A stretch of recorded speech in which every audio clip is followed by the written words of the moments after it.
नमस्कार मित्रांनो. ठरलं तर मग या मालिकेमध्ये आज काय घडतंय ते आपण बघूया. सुरुवातीला आपल्याला दाखवतात की सगळे गरीब लोक अश्विनच्या हस्ते पैसे घेत असतात. सायली म्हणते, हे सगळं नाटक कशाला करतेस प्रिया? सदा महिन्याला पैसे देतेस ते सगळं लपवण्यासाठी ना? अश्विन म्हणतो, एक मिनिट सायली वहिनी, मला माहिती आहे की तन्वी सदा आणि महिन्याला पैसे देते. सायली म्हणते, तरी तुम्हाला विचारावंसं वाटलं नाही तिला ह्याचा जाब? अश्विन म्हणतो, त्याच्या जाब काय विचारायचा? ते दोघं तिच्या पाया पडले. म्हणाले, मला गरज आहे खूप. खायचे प्यायचे वांदे झालेत. म्हणून तन्वी सदा महिन्याला मदत करते. आता कोणालाही दया येणार नाही तर काय, सांगा मला. तन्वी लगेच चांगुलपणाचा आव आणून म्हणते, अर्जुन सायली प्लीज, मला माहिती आहे तुम्ही या मदतीत खोडा घालाल, म्हणून मी आजपर्यंत कधी कोणाला सांगितलं नाही. सायली म्हणते, तू जर खरोखरच मदत करत असतीस ना तर हे आम्हाला आधी कळलं असतं, समजलं ना? प्रिया म्हणते, कसं कळलं असतं? हे इतके महिने चालू आहे, अश्विनला सुद्धा माहिती नव्हतं. अश्विनला मी सांगितलं ते सुद्धा कारण अश्विन आज म्हणाला की त्याच्या बॅगेतले कोणीतरी पैसे सोडले हॉस्पिटलमध्ये. म्हणून मी त्याला म्हटलं की अशा गरजू माणसांना आपण खूप आधीपासून मदत करतोच आहे अरे, त्याच्यामुळे तू काही मनाला लावून घेऊ नकोस. सायली म्हणते, या सगळ्या गोष्टीतून एकच गोष्ट चांगली घडते, ती म्हणजे अश्विन भाऊजींच्या हातून काहीतरी चांगलं घडते. तन्वी म्हणते, दे अश्विन दे. सगळ्यांना पैसे वाटल्यानंतर तन्वी आणि अश्विन त्यांच्या पाया पडतात. तन्वी आणि अश्विन घरात जातात. सायली अर्जुनला म्हणते, हे तर आपल्याला माहितीच होतं की जाब विचारल्यानंतर तन्वी खरं काय ते सांगणारच नाही. पण आता निदान तिला असं तरी वाटतंय की आपण जाब विचारून मोकळं झालं आणि आपला संशय गेलाय तिच्यावरचा. तिचं हे सगळं नाटक मी ऐकून तर घेतलंय, पण तिच्या खोटेपणाची शिक्षा तर व्हायलाच पाहिजे. अर्जुन म्हणतो, ओहो, म्हणजे सायली 2.0 येणार आहे. काय करणार आहे, शिक्षा सांग ना मला. सायली म्हणते, थांबा, तुम्हाला आता कळेलच. सायली मागे वळते आणि घराबाहेर पडते. अर्जुन मनात म्हणतो, बिचारी प्रिया, आता सायलीपासून तिला कोणी वाचू शकणार नाही. अश्विन तन्वीच्या फारच प्रेमामध्ये असतो, त्याच्यामुळे तो एकदम आनंदाने वाहून गेलेला असतो. त्याला सगळ्यांना सांगायचं असतं की प्रियाने काय केलंय. पण प्रिया जोरजोरात म्हणते की अरे अश्विन, उजव्या हाताने दान केलं तर डाव्या हाताला कळू द्यायचं नसतं असं म्हणतात, त्याच्यामुळे कोणालाच सांगू नकोस. तेवढ्यात सायली आणि अर्जुन येतात. सायली म्हणते, असं कसं? एवढं मोठं छान काम केलेस, आता तुला त्याचं कौतुक तर मिळायला हवं ना, आणि घरातल्या सगळ्यांना कळायला तर हवं ना प्रिया. प्रिया म्हणते, अरे नाही नाही, असं नको. आणि त्या सगळ्यांना हाक मारते. जी माणसं प्रियाने आधी बोलवलेली असतात त्यांनाच आत घेऊन येते. कल्पना म्हणते, सायली, ही माणसं ही कोण आहेत?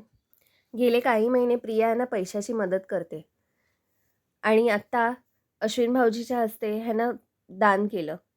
आता ह्या सगळ्याचं कौतुक तर व्हायला हवं नाही. कल्पना म्हणते, कमाल आहे तन्वी, तू खरंच जर का हे सगळं मनापासून करत असशील तर आम्हाला तुझा खूप अभिमान आहे गं. सायली म्हणते, बघा आई, किती लोकांना ती मदत करते. तन्वी म्हणते, अगं पण मी ह्यांना मदत करून पाठवलं होतं, पुन्हा कशाला घेऊन आलीस आता? सायली म्हणते, तुला आठवतंय जेव्हा तुझं नुकतंच लग्न झालेलं तेव्हा तू काय केलं होतंस? मी जेव्हा लोकांना बोलवलं होतं जेवणासाठी. तन्वीचं तोंड पडतं, कारण तन्वीने त्या लोकांचं जेवण खराब केलेलं असतं आणि बाहेर जाताना दरवाजामध्ये काचेचे तुकडे पेरलेले असतात त्यांना हात लागेल म्हणून. त्याचं प्रायश्चित्त म्हणून आज तू ह्यांना सगळ्यांना जेवण घालायचंस. हे ऐकून तन्वीचा पूर्ण चेहरा उतरतो. सायली म्हणते, पूर्णाजी तर नेहमी म्हणतात ना, अन्नदान म्हणजे श्रेष्ठ दान आहे. तन्वी म्हणते, या सगळ्या गोष्टीचा मला पश्चाताप झालाय नक्कीच. मी फार चुकीचं वागले. सायली हे म्हणताच कल्पना आणि पूर्णाजीच्या चेहऱ्यावर हसू येतं. अश्विन लगेच तन्वीला म्हणतो, खूप ब्रिलियंट आयडिया आहे. तन्वी, तू पटकन कामाला लाग, मला पूर्ण खात्री आहे तू हे करू शकशील. कल्पना म्हणते, तन्वी, तू ना ह्यांच्यासाठी खिचडी बनव, म्हणजे पटकन होऊन जाईल. पूर्णाजी म्हणते, अगं बघत काय बसलीस, जा पटकन. विमल मग तन्वीला मदत करत असते. कल्पना म्हणते, अगं तू कशाला लुडबुड करतेस, तिला तिच्या हस्ते दान करायचं आहे ना, ती करू दे ना. तन्वीची हालत पूर्ण बेकार होऊन जाते, कारण तिला कधी कोणाच्या जेवणात बनवायची सवयच नसते. अर्जुन म्हणतो, माझ्या बायकोच्या नादी लागायचं नाही हे तन्वीला आता चांगलंच कळलं असेल. इकडे प्रतिमा तन्वीचे जुने फोटो घेऊन बसलेली असते आणि ती आत्ता तन्वीचा फोटो बघते. तेवढ्यात तिकडे सुमन येते. प्रतिमा म्हणते की अगं, मला असं कधीच वाटत नाही की तन्वी माझी मुलगी आहे. मला जेव्हा काहीच आठवण नव्हतं ॲक्सिडेंटच्या वेळेला, त्यावेळीसुद्धा मला ह्यांच्याबद्दल मनामध्ये प्रेम आणि आदर होता. पण आता तन्वीबद्दल तर मला काहीच वाटत नाही आहे. सुमन म्हणते तिच्या खोटेपणामुळे कदाचित तुम्हाला असं वाटत असेल. प्रतिमा म्हणते अगं असं नाही, पण जेव्हा मला तिचा स्वभाव देखील माहीत नव्हता ना, तेव्हासुद्धा मला तिच्याबद्दल काहीच वाटत नव्हतं. असं वाटतं माझ्या आणि तिच्यामध्ये काही नातंच नाही आहे, आणि जिकडे नातं नसेल तिथे ओढच नसते, आणि जिथे नातं आहे तिथे ओढ आपसुकच येते. सुमन म्हणते हो वहिनी, तुम्ही बरोबर बोललात. जिथे नातं आहे ना तिथे ओढ येतेच. तिच्या डोक्यात काहीतरी कल्पना येते आणि ती पटकन म्हणते मी जरा देवळात जाऊन येऊ का? प्रतिमा म्हणते थांब मी पण येते. सुमन म्हणते नको नको, मला जरा एकटीने जावंसं वाटते. चालेल का? प्रतिमा म्हणते हो जा जा. प्रियाचं जेवण बनवून झालेलं असतं आणि ती सगळ्यांना वाढायला घेते.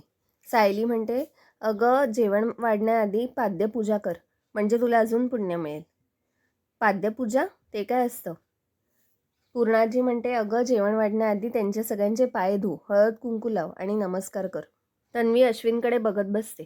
अश्विन म्हणतो मला काय विचारतेस? पूर्णाजी म्हणते अश्विनकडे काय बघत बसतेस, त्याला कुठे माहिती हे सगळं? अश्विन म्हणतो हो, जे काय करतेस ना ते व्यवस्थितच करायला हवं. तन्वीला वास येत असतो सगळ्यांचे पाय धुत देताना. तिचं तोंड एकदम बदललेलं असतं. पूर्णाजी म्हणते अगं नीट कर नीट कर, त्यांचे पाय पराटीत ठेव, हळद कुंकू व्हा. तन्वी नाईलाजाने हे सगळं करत असते. सायली मनात म्हणते मागच्या वेळेला सुद्धा मी जेव्हा पाद्यपूजा करत होते तेव्हा त्या लोकांचा तू अपमान केलास, आणि आता सदा महिन्याला पैसे देतेस हे लपवण्यासाठी हे ना तू वापर करून घेतलास. आता ह्याची शिक्षा म्हणून हे सगळं भोग. इकडे अर्जुन आणि सायली त्यांच्या खोलीत येऊन सदा आणि महिन्याबद्दल विचार करत असतात. तेवढ्यात अर्जुनला एक फोन येतो. सायली म्हणते आपल्याला तीच बाई मदत करू शकेल जिने आपल्याला सदा महिन्याबद्दल सांगितलेलं. आठवतंय ज्यांच्याकडून त्यांनी सांगितलं होतं की मुलगी पळवली होती, मी पैसे दिले होते, आठवली का तुम्हाला? अर्जुन त्या फोनमध्येच बिझी असतो. ती म्हणते एकदाचा फोन द्या मला इकडे, आणि त्याला चैतन्याचा मेसेज आला असतो की मैपतच्या बंगल्याजवळ ही बाई दिसलेली होती. आता ती बाई आहे की पुरुष हे मात्र कळत नव्हतं. अर्जुन त्याच्यातच मग्न असतो. शेवटी सायली त्याच्या हातून फोन खेचून घेते, पण तेवढ्यात नेमका फोन स्विच ऑफ होतो. अर्जुनला जरा बरं वाटतं. सायली म्हणते एक काम करूया, आपण त्याच बाईकडे जाऊया परत. नंतर सगळे सुभेदार जेवायला बसलेले असतात. कल्पना म्हणते अगं मला ना भूकच नाही लागत अस्मिताच्या काळजीमुळे. आता तिचे दिवस भरत आलेत, तिने कसं हसतमुख राहायला हवं, पण बिचारी नेहमी टेन्शनमध्येच असते.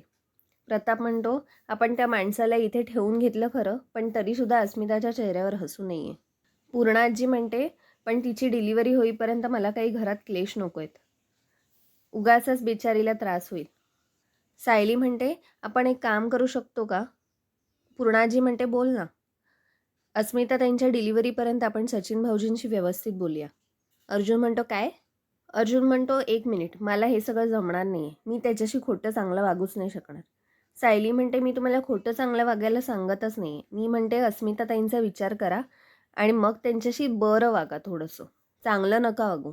कदाचित आपण त्यांच्याशी चांगलं वागल्यानंतर सचिन भाऊजींचा स्वभाव अस्मिता ताईंच्या लक्षात येईल. पूर्णाजी म्हणते हो, पण हे सगळं बाळणपणापर्यंतच करायचं. सचिनला आपण आता सहन करतोच आहोत ना, तर त्या फक्त बरं वागायचं आहे बस.